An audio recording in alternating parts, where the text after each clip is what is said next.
مسلمان اپنے اولاد کو تعلیم کے زیور سے آراستہ کرانا چاہتا ہے، مگر جو چیز اس کے ماں باپ کو اپنے اولاد کو تعلیم سے محروم کرتی ہے وہ اس کی جہالت نہیں ہے، وہ جو چیز اس کو اس راستے پر لے جانے سے روکتی ہے اس کے پاس پیسے نہیں ہوتے اپنی اولاد کو تعلیم دلانے کے لیے۔ اس کا باضابطہ ایک امپیریکل ایویڈنس ہے۔ میں بار بار کہہ رہا ہوں، آج بھی کہہ رہا ہوں کہ بھارت سرکار کی کنڈو کمیٹی کی رپورٹ ہے جس میں کہا گیا کہ مسلمان بچے اگر تعلیم سے دور ہیں یا اسکول کے باہر ہیں یا ڈراپ آؤٹ ریٹ ان کا بڑھ کے ہے تو اس کی سب سے بڑی وجہ یہ ہے کہ ان کے پاس فائنینشیل ویربتال نہیں ہے۔ مگر الحمدللہ کریسنٹ ہائی اسکول نے وہ کارنامہ انجام دیا ہے جو انشاءاللہ تعالی ان بچوں کو جو یہاں پر آ کر پڑھ رہے ہیں وہ ایک بہترین اور طاقتور انسان بن کر نکلیں گے۔ اور گجرات میں آپ جانتے ہیں کہ 75% تو انرولمنٹ ہوتا ہے مسلمانوں کا، مگر صرف 26% مسلمان میٹریکولیشن تک پہنچتے ہیں۔ یہ ہمارے لیے ایک بہت بڑا چیلنج بھی ہے اور ایک بہترین اپرچونٹی بھی ہے کہ ہم 26 کی جگہ اس کو 50 کریں،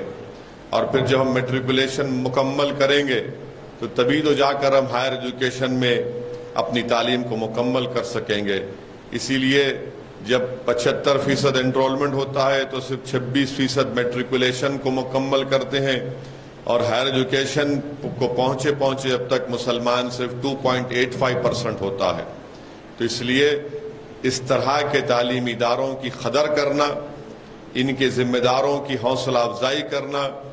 ان ذمہ داروں کی مدد کرنا، میں سمجھتا ہوں یہ وقت کی بہت بڑی ضرورت ہے۔ اگر آج ہم تعلیم سے اپنے آپ کو دور رکھیں گے تو یاد رکھیے پھر ہم اپنے حصے داری کی لڑائی میں کامیاب نہیں ہو سکیں گے۔